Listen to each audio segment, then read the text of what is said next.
Okay, dear Kishore, it's my great pleasure again, not only to see you and not only to hear you at the AUS Conference on Health and Global Geopolitics here in Marrakesh, but also to have this opportunity to continue our dialogue that we started a while ago. And in fact, we had you as the first moderator and the chair of the first hour panel of the Advanced Tomorrow Conference in Singapore last year in December. That was basically examining health, well-being, and longevity in a way which was probably unique, looking at these important issues for humanity and for humans, very sort of a globally and holistically, from geopolitics up to new advances in science, technology, biotechnologies, artificial intelligence, up to art and music. But our first panel was about geopolitics and health, and you were chairing that panel, and I thoroughly enjoyed it. I was a part of that panel. Now it's the other way around. I'm going to chair our dialogue. Yes, And in a year time, it looks like the world has not changed. What is a year in the history of mankind? Nothing. But on the other side, we have seen dramatic changes. That changes that are happening not with a high speed, but changes that are happening with very high acceleration. Things are going very, very quick. So, can we just start? And I would love to hear your opinion again on the same issue. Political, geopolitical changes worldwide. And then gradually we will come to the ideas how these changes that are geopolitical, political, economic changes are going to reflect on our well-being, on our health, longevity, and so on and so forth. And especially because in this year something also interesting happened to me. I read your book, yes. which I thoroughly enjoyed, and I agree with most of the conclusions that you have in your book, and about where you are describing the political, geopolitical changes worldwide. That this world that was for many years and years and years focused and was going around the axis of West, which means Europe and America, is gradually becoming really global. So it's not only West, it's West, East, and East, West, and there are so many things that moving the axis towards East rather than to the West. So I will be very happy to hear your opinion. Thank you. Thank you very much. I'm very happy to be here. It's a great pleasure to be with you again. I remember very well our dialogue last year, and it's amazing, as you were suggesting, how much the world has changed, even in 1 year. And of course, the most spectacular event that has happened since we last met has, of course, been the election of Donald Trump. And as you know, that's been a big surprise to many people in the United States and in the world because he's been criticized so much by the liberal media and so on and so forth. But I think in some ways, the election of Donald Trump shows in some ways one of the big structural problems that we have in the world today that we have to pay attention to. And in the case of the United States, when we are talking about health and geopolitics, the remarkable thing about the United States is that the country that is leading the world in terms of health research by far is the United States of America. I mean, I just spent a few weeks earlier this year in 2024 as a visiting fellow of the University of Pennsylvania, an Ivy League university. And when you meet the American researchers on health and you see the sort of breakthrough work that they're doing, it's stunning. And one would assume that a society that is leading the world in health research would therefore, as a consequence of that, also have the healthiest population in the world. but instead it has the opposite. And what is stunning here is that the United States is the only major developed country where life expectancy is coming down. Now that's remarkable because the best research on longevity is in the United States of America. And yet the only advanced society which is seeing a reduction in life expectancy is the United States of America. And this is the great paradox that we need to resolve about the United States, because it's quite amazing that a country with tremendous potential also is a country where the bottom 50% of the population haven't seen any improvement in their standard of living for several decades now. And this is the key fact that has led to the election of Donald Trump in 2024, because the people at the bottom who have not seen any improvement in the standard of living want to see radical change in Washington D.C., because they have in Washington D.C. a capital that doesn't listen to the voice of the masses. It only listens to the voice of the liberal East Coast establishment that runs the United States of America. And so what these broad masses wanted was to vote for someone who would kick Washington, D.C. And what's interesting is that even though the liberal media tries to portray Donald Trump as a white racist politician, it's interesting that in this recent elections, the votes for him from the black, the African Americans, and the votes from the Latino men also went up for someone who's portrayed as a white racist. So what this shows, therefore, is that we live in a very strange, paradoxical world where we are on the cusp of such amazing breakthroughs in medical research, medical technology, that I think will enable you and me, people like you and me, to live longer. And yet at the same time, we have the most advanced society struggling to provide a better standard of living for its people. And that paradox is one that I think the whole world should pay attention to, because it could be replicated, I think, also in Europe. And I fear that if the Europeans don't wake up and take care of their own bottom 50%, then I'm afraid the populist forces that have led to the election of Donald Trump in the United States will also create some mini Trumps in Europe. Well, it's interesting. I think while listening to you, just a couple of minutes, I already have not a couple of, but a lot of questions. Well, question number one, you called the media as a liberal media. Mm. I think by definition, what is the liberal media that was defining this is right and this is wrong? Why do we call them liberal? Because they are not far right or they are not far left. They are somewhere in the middle. I have a question to you. Did you go to United States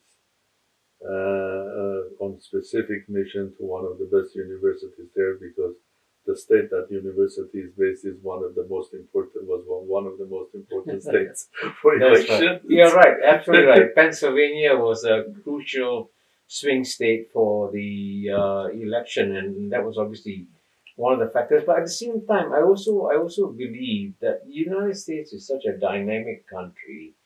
And whatever we do, by the way, we must never ever underestimate the United States of America. It clearly has become the most successful society since human history began, in terms of the various advancements it's made in science and technology, in research, in breakthrough ideas, in AI, and everything. The United States is an amazing country, and of course, the only way to discover it is to go and spend time over there. But when you also raise a critical point about what does the word liberal mean, and here I'm referring quite honestly to people, newspapers like the New York Times, the Washington Post, to some extent, maybe even the Economists in the UK, because they have somehow or other dug themselves into an ideological deep hole where they believe that only what the world that they see through their ideological deep hole is the correct view. And they have therefore a very distorted view. So, for example, I was reading the issue of the New York Times that came out after the election of Donald Trump, on the day after, where the editorial board said the Americans had made the wrong decision, by the way. And I thought, wow, the New York Times claims that it represents the liberal voices. The liberal voices always say we must listen to the people.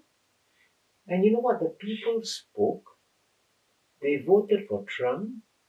And the New York Times said there's something wrong with the people. That's the exact opposite of what democracy means. And the New York Times didn't step back to ask itself, hey, what did we get wrong? Why did we not understand our own people? And there's this surprising thing about the liberals is that even though in theory they are open-minded, functionally they are closed-minded.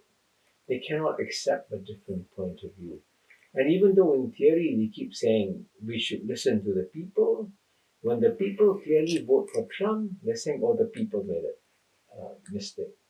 And so I think this is where I think we need to figure out how is it that the people who write for the New York Times, I know many of them, by the way, personally, are among the most intelligent, thoughtful people in the world.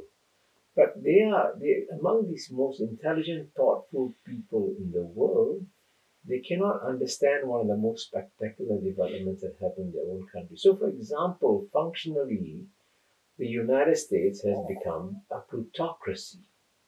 Now, this is not Kishore Mahbubani saying this. This is the late Paul Volcker who said this. This is Martin Wolf of the Financial Times who said this.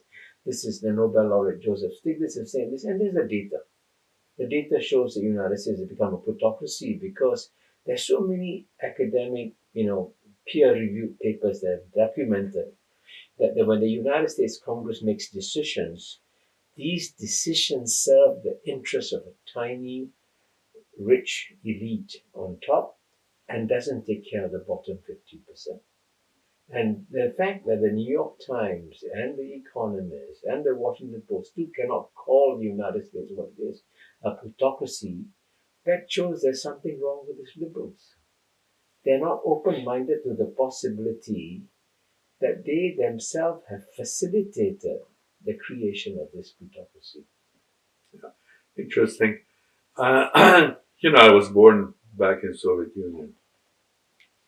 When I was born in Soviet Union, I think that fact that I was born there and then I grew up there, I got my education, my scientific initial life and so on. Living in a country like communist country like Soviet Union had created a huge sort of resistance to a couple of things in me, and one of them, resistance of being correct or politically correct. Okay, why? Because one thing that was not there in Soviet Union, of course, there was not much food, no, there was not much industry, there was not much, a lot of things, but there was someone who was academic and had a lot of friends, people, intellectuals. For them, the most important even was not the bread, was the absence of freedom. And freedom not only because people wanted to travel to Paris, to London, to go to Rome, to see the St. Peter's Cathedral, to travel to Singapore, but freedom of expressing yourself. Okay? From very young age, I hated being politically correct because in Soviet Union, political correctness was to repeat what the Communist parties were saying, from philosophy up to genetics as a science. I hated that. The second reason for that, because I was trained as a theoretical physicist. So my experience of history of physics was basically very, very strongly proving that you can achieve something in research if you break the rules. If you don't think as others. So geniuses of physics, be that from Isaac Newton coming up to Albert Einstein, creators of quantum physics, they all broke the political correctness of science or physics. They came out with completely unexpected ideas and approaches, philosophy, logic, even structure of logic. That's why we now have the quantum physics, modern physics, and we are enjoying all of that, all what we have received from that. So when the Soviet Union broke, in fact, when I came first to the West in 1984-85 to Cambridge, my desire was that I'm coming to a place where the most smart guy or the best scientist is not the president of Academy of Sciences, and the second smartest is the vice president, like in the army. Is the most smartest is basically those who are speaking the truth, those who are really opening the doors to the future of science. And I was so encouraged because at one of the first seminars, I met one of the greatest physicists, Professor Van Alphen, who is the creator of the plasma physics Nobel Prize winner. And his lecture started in a very humble way, saying, showing the sun, which is plasma, and his famous formula, Van Alphen's formula, describing the plasma, and then his grandson's painting of the sun. And he says, I think my grandson is closer to reality, to truth, more than me. And when I was having lunch with him, and he said, and he was very respectful to young scientists, listening to them. And of course, he reflected the idea, I'm a Nobel Prize winner, but among these young boys that are coming with crazy ideas, maybe there's another Albert Einstein. So that was the attractiveness of the West. Absence of an ideology, which is that you are describing about this tunnel with economists or the times that the moment any great idea, any breakthrough, anything becomes an ideology, it stops being great. Instead of being the engine of development, becomes the brake of the development. In fact, I remember at the conference that we are here in Morocco, you said that one reason why as a young man you decided to study physics is because if you had studied politics in the Soviet Union, you couldn't question anything. But if you studied physics in the Soviet Union, you could question everything. And that was a very wise choice that you made. But when you talk about the Soviet Union, I also visited the Soviet Union a few times. And I saw what a closed and oppressed place the Soviet Union was, which is why one of America's greatest strategic thinkers, in fact, the man who, in a sense, in some ways, formulated the American strategy for the Cold War towards the Soviet Union, was George Kennan. And he said at the end of the day, the outcome of the contest between the United States and the Soviet Union wouldn't depend on which society had more nuclear weapons or aircraft carriers or jet fighters. At the end of the day, and he correctly predicted this, it would depend on which society had greater spiritual vitality, which society brought out the sort of dynamism of its people and made them creative and productive, right? And clearly the United States as a society was far more dynamic than the Soviet Union, because I remember going to visit the largest department store in Moscow, I think called Boom or something. And even toothpaste was spaced out. One tube of toothpaste here, 1 yard later, another tube of toothpaste. In fact, GOOM had less varieties of day-to-day needs than a small 7-Eleven store in anywhere in the world, including the United States.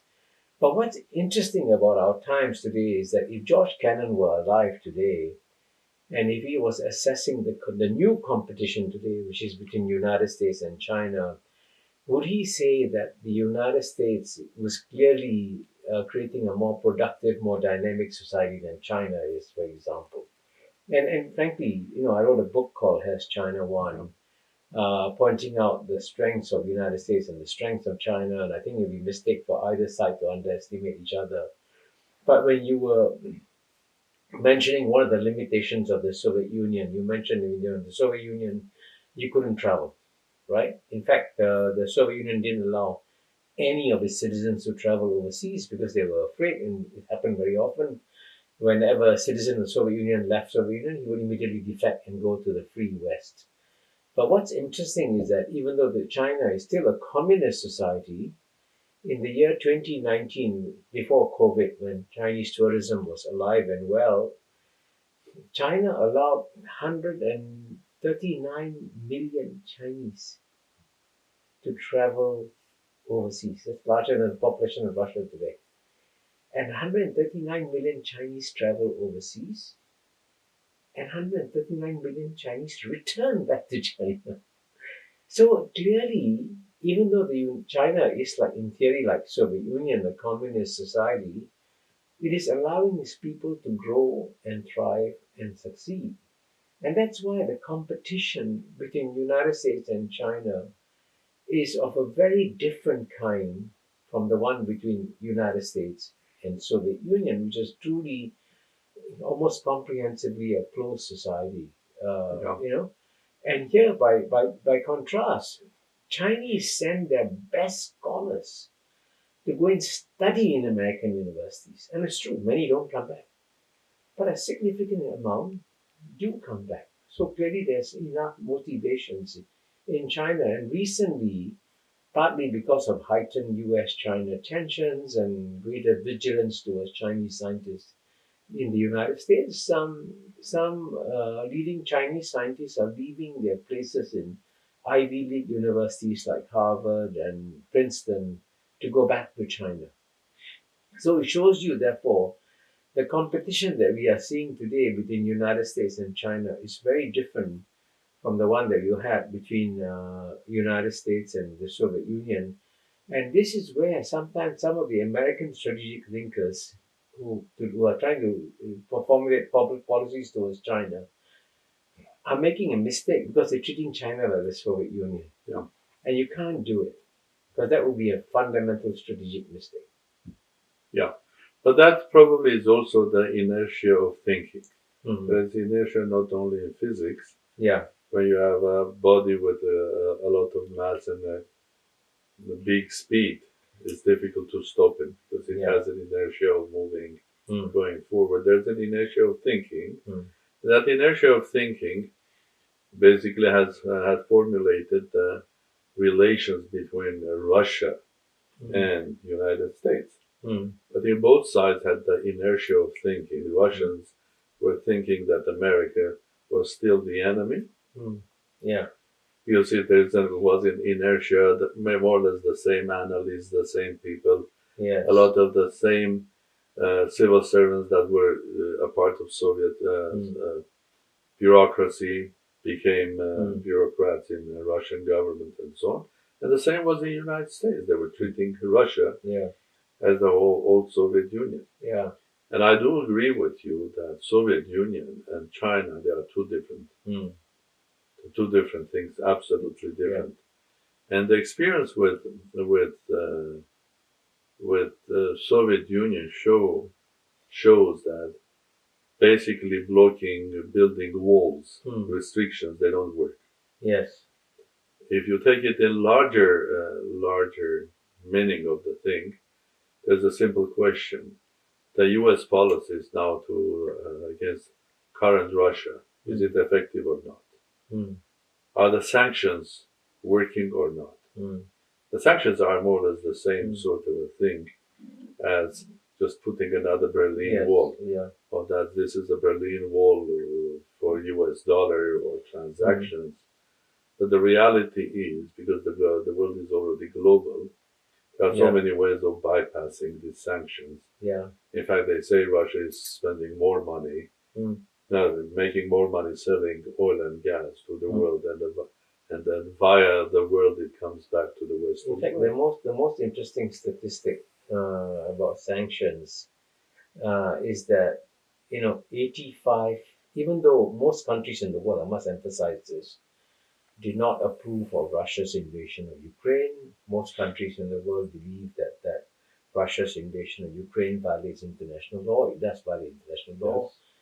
And even though they would very much like to see a peaceful solution to this problem, they are not willing to join the West in imposing sanctions on Russia.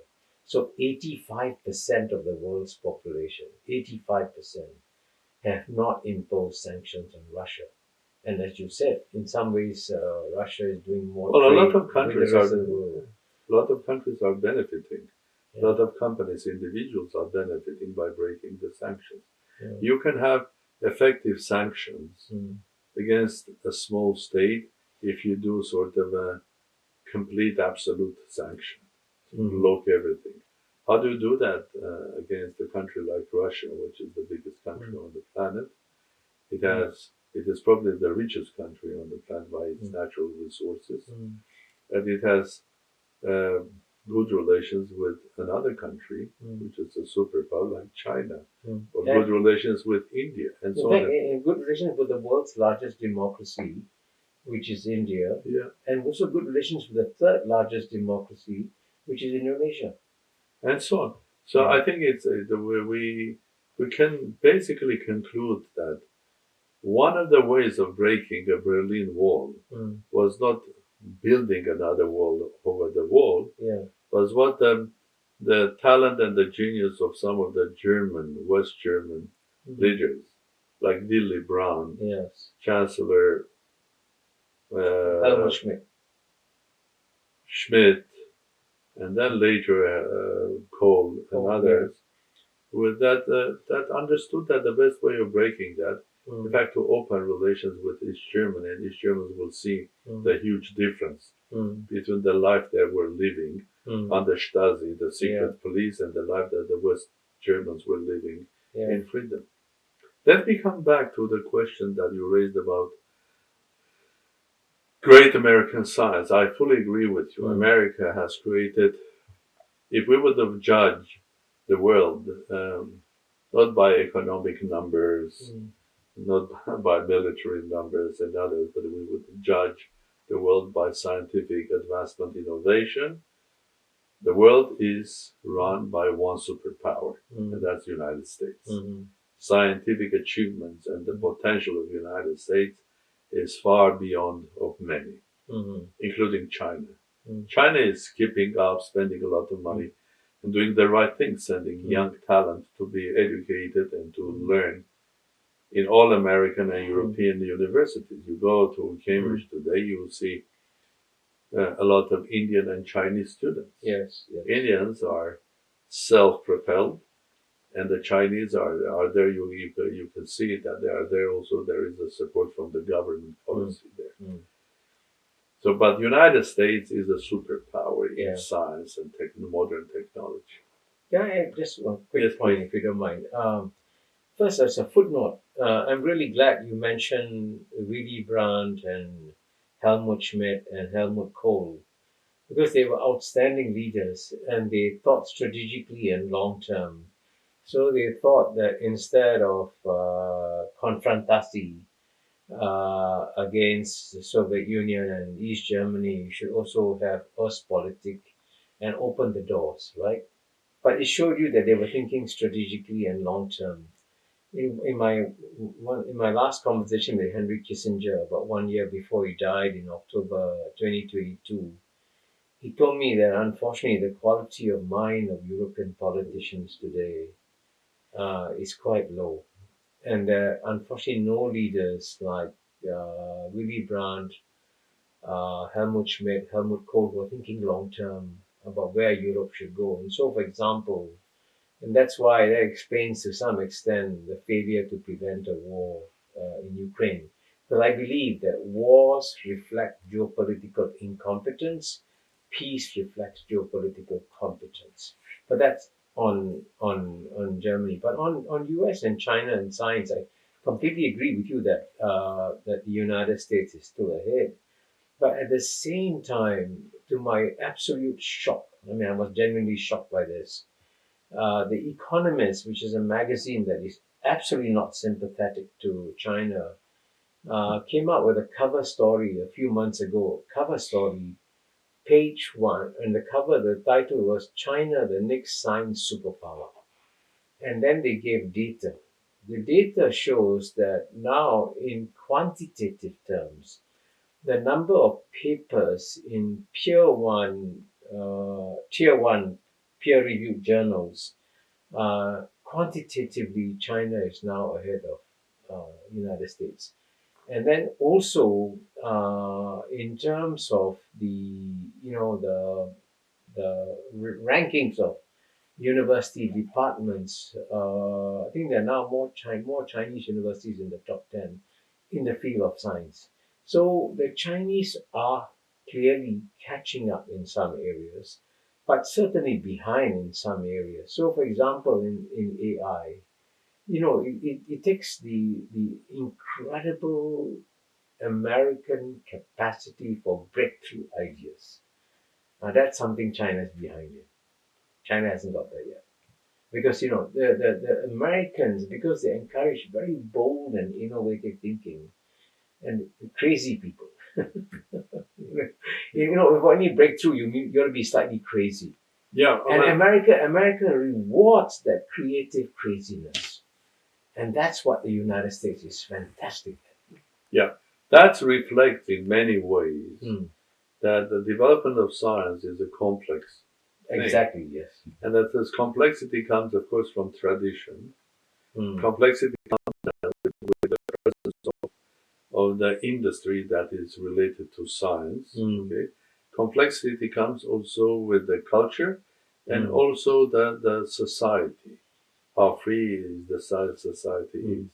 And amazingly, if we go back early to the 20th century and so on, we will find out that after the First World War, there was a growth in scientific research in Germany before, of course, Hitler comes.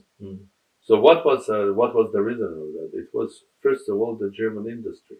I mean the German engineering power, which was for decades and decades created that they were focusing on engineering. Engineering is not science, but it's very, very close to science.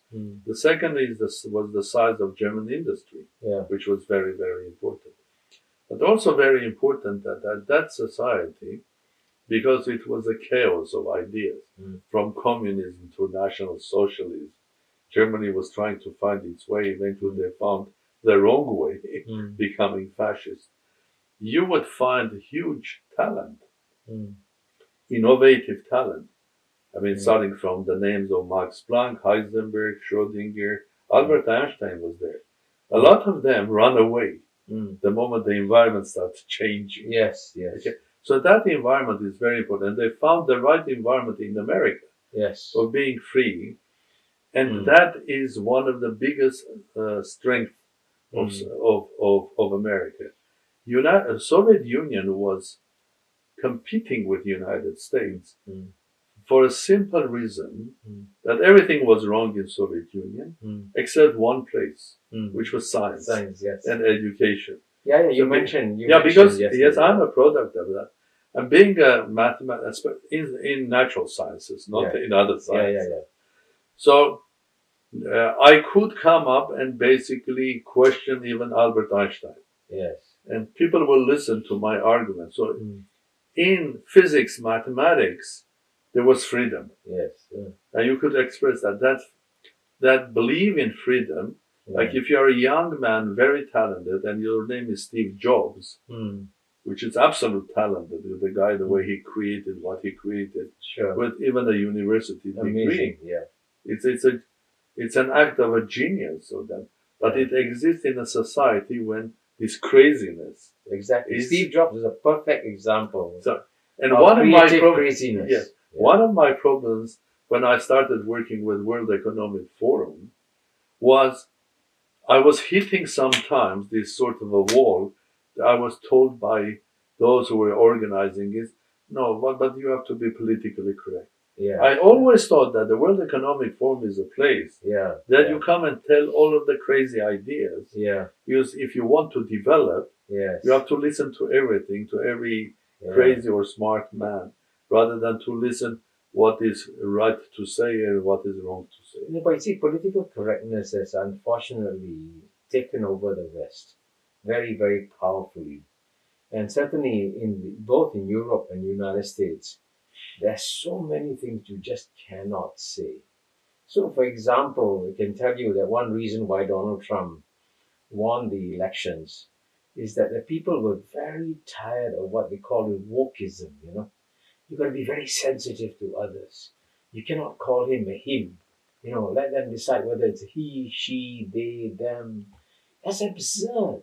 I mean, that's really, really absurd. Wokeism has sort of really created so much political correctness that people just have revolted against it. And so, you know, there are very many ways of suppressing thought.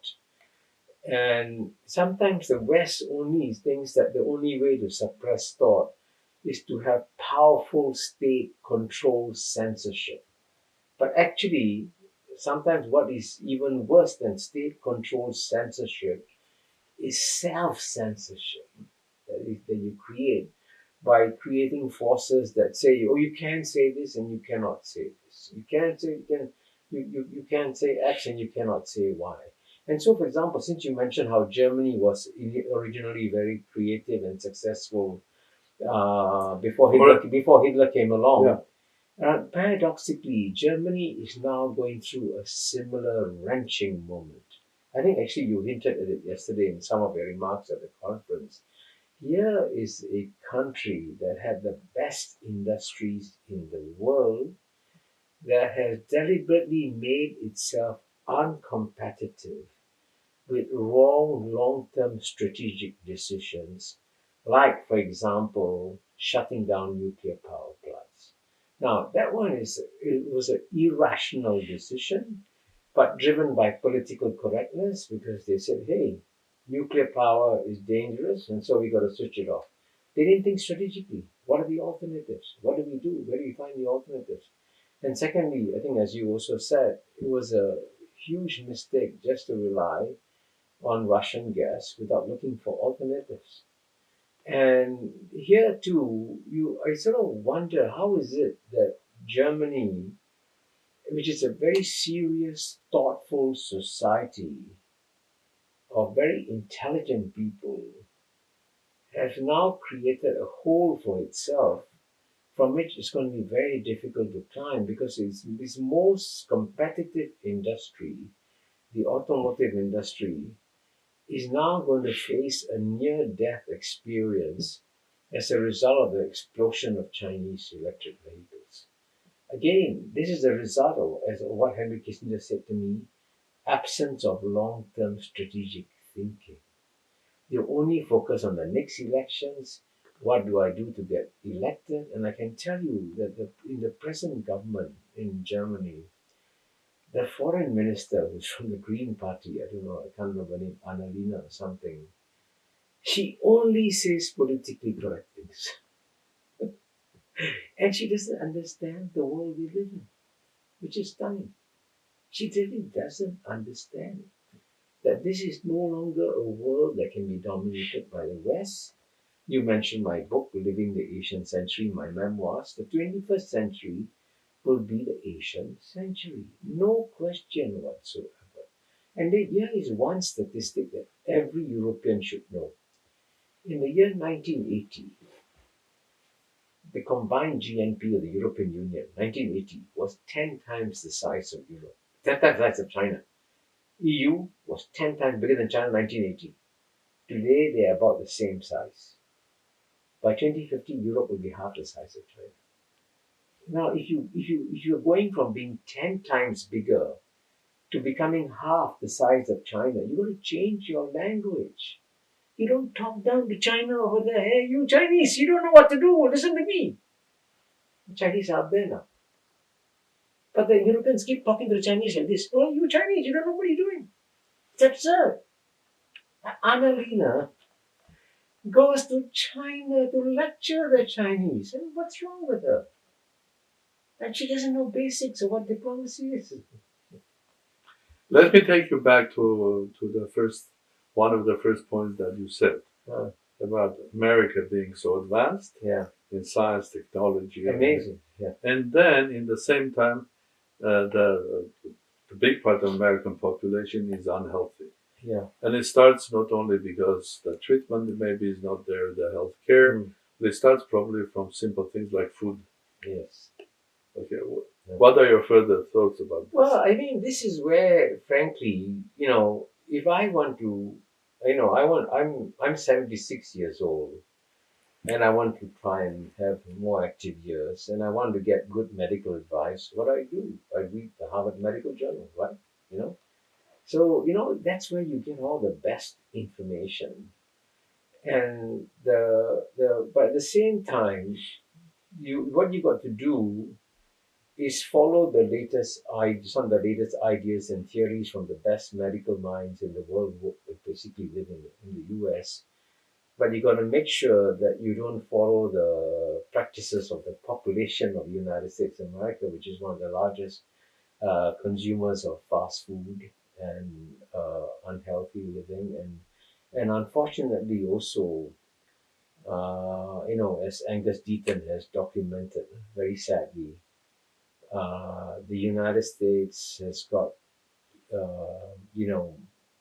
deaths from depression are rising, as a result of the challenging socioeconomic conditions for the bottom 50%.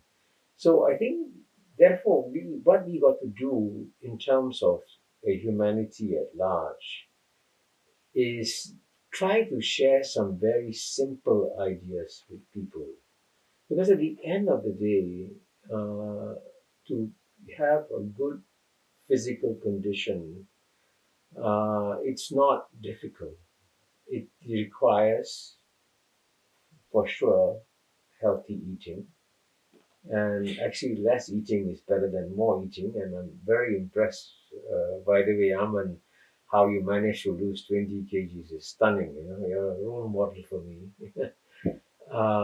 And it also involves not necessarily becoming an Iron Man like our host here in Morocco, Dr. Khalil, but it just requires you to walk on 2-3 hours a day or 1 hour a day even to be very good. And in the year, fortunately for me, in the year 2021, when the world was shut down because of COVID and I couldn't travel, I managed to average walking or running 11 kilometers a day for 365 days. So, in a sense, I ran or walked 4,000 kilometers in 1 year. The fact that my body could do that was clearly a sign that, that this is how you get healthy living. And, I enjoyed it. I walk along the beach in Singapore, listening to podcasts, doing my research, therefore, for interviews like this with you, just by walking along the beach, listening to podcasts. So, therefore, the secret to good living is not difficult to find. And yet, even though the secret to good living is not, by the way, I should add, in addition to nutrition, exercise, I think mental well-being is very, very critical. And having a community of family and friends who love you and whom you love, very important, a loving community. And also engaging in something that you're passionate about, that you feel that is adding, meaning to your life and doing something. So for me, I believe that the next 10 years of my life, from the age of 76 to the age of 86, will probably be, if I survive to 86, will be the 10 most exciting years of my life, because we are going to enter into one of the most exciting geopolitical eras of human history ever. Because we are transitioning to a whole new world, and this will take another 1 hour of conversation, a new 3M world, which will be number one, The first M, multi-civilizational. There have been many successful civilizations, and you have to understand ancient civilizations if you want to understand this century. Two is multipolar. It's no longer a unipolar, bipolar world like in the Cold War. There are many powers emerging. Got to deal with the complexity of a multipolar world. And the third M is multilateral. In one form or another, new multilateral institutions are emerging, like, for example, BRICS is emerging and is becoming a sunrise organization compared to G7, which is a sunset organization. So that's the new forms of multilateralism are emerging. So to understand this complexity of this 3M world, you got to stay sharp and alert and get involved. And so in that sense, you and I are very fortunate that we have the chance to engage in such fascinating geopolitical discussions at one of the most interesting points in human history, which I try to bring out in my book, Living the Asian Century. Yeah. And in fact, I do agree with you that it's a fascinating time. And I also believe that, as you probably know, that I believe that there will be a rise of the role of small and smart states.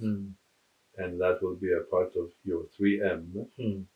The S, 3S states, small, smart, successful states. I have 3M, you have 3Ss. Okay, of course. That will be basically a part of the new world, and they will make their own contribution because the world is, as you said, will be multi-civilizational, multipolar, and multilateral. And multicultural in many ways Yes, as well. From that point of view, pushing the idea of creating, even as a club, the club of small states that will represent their joint interests. This is not about economic interest. This is not about their military. It's not an alliance. It's just the complexity of the world that you just showed in a couple of words. Should be added into that complexity. The complexity. This will not be a world of only big states. That's right. Or medium-sized states that will desiring to become a big one. There'll be a world of many. And as you know, Singapore is very fortunate. We are one of the tiniest states in the world. Our territory is 1/5 the size of Rhode Island.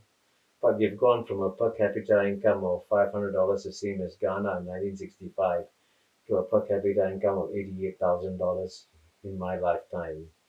And that's a journey I try to document again in my memoirs, Living the Asian Century. So for those who want to understand how Singapore transformed itself and how we can help other small states, I hope that my memoirs help to make a small contribution. Yeah, I read it thoroughly. Yeah. And basically, I think I'm going to push the idea of importance of experiences like Singapore and other successful states, be that Norway, be that Luxembourg, Switzerland, Ireland, or Qatar, or Emirates, and so on. So there are so many of them. Yeah. So I think we have to value that and we have to learn from them because for every and each state is going to be different because the sources, the conditions are different. But that's maybe our next discussion. Sure.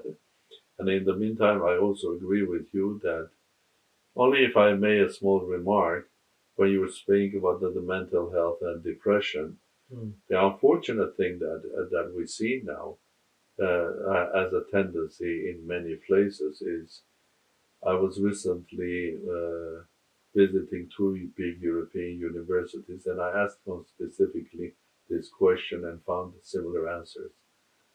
Around 10% of their students are having mental problems. Wow, that's very high. That's very, very high. So, and these are one of the two best universities, which are expensive universities. So we're not speaking about bottom 50%. These are even if they are coming from poor families, somebody's paying for their education. But new world with individuals being isolated. There's uncertainty. There is sort of a not clear what the future will be, even if you get your education in the best university. So it's a disease not only for bottom 50%, but also for the top. And it brings me to what you said at the end, that what is the solution here is human relations. Health, Yes. well-being, and longevity is not only the drugs that we take, it's not only the exercise that we do, it's not only the food what we eat, it's just in a big Human way, community. human relations and love, culture, and relations. And I'm so happy that I have this friendship with you. Thank you. And I enjoy each time we have our discussions. And thank you again, Kishore, for this one. Thank you. And I hope that will continue this. Yes, I hope we continue. Thank you. Thank you. Thank you very much. Bye.